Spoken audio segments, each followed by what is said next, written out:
come on over, give me a shot. Nothing to talk about. Cheating and cross-selling, so much in common. We want to cross-sell. We don't want to have cheating clients.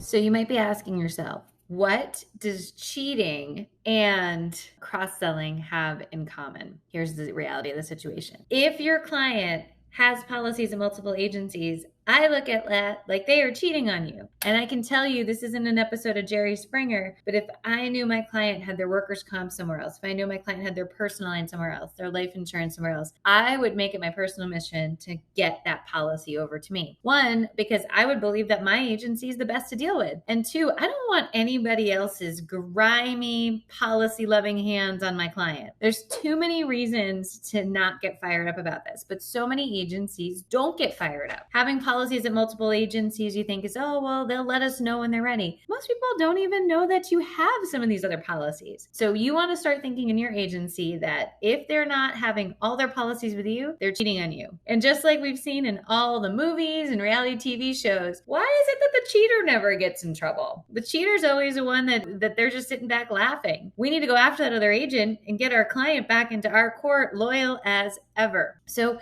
when you're thinking about how to boost retention, it's critical that you have a cross-selling strategy. I know we're using a cheating analogy to kind of be a little tongue-in-cheek on this, but the reality is way too many agencies have an issue cross-selling between departments. They don't trust the other department. They're not sure how it works. A huge one is life insurance, where people say, I don't know enough to talk about life insurance. You don't need to. You need to know enough to tee it up to another department. And if you have any apprehension about teeing it up to another department, I want you to think, is it better that there's another lying, cheating agent with your client? Or is it better to keep it in-house? And I can say that I've never seen a situation where it's not better to keep it in-house unless there's a severe short staffage or there's a scenario in there that's a big knowledge gap. I want you all to be thinking, my client has policies elsewhere, they are cheating on me, and I got to earn my man back one way or another. And you're going to do that through a combination of retention strategies. In the blog that we reference here, you're going to see, I think there's 6 different retention strategies, and one of them has to be cross-selling, because it's very, very easy for that other agent to just go ahead and call your customer, see if they can get a quote. And we have to remember, every relationship changes every 3 to 5 years. So the absolute reality of the situation is maybe an account manager leaves, maybe a policy gets non-renewed, maybe their business changes, maybe the rates go up. And so your best defense is going to be to have all the policies to look at to keep that client engaged and happy and have nobody else yammering in their ear, come on over, come on over, come on over, give me a shot. All that goes to white noise,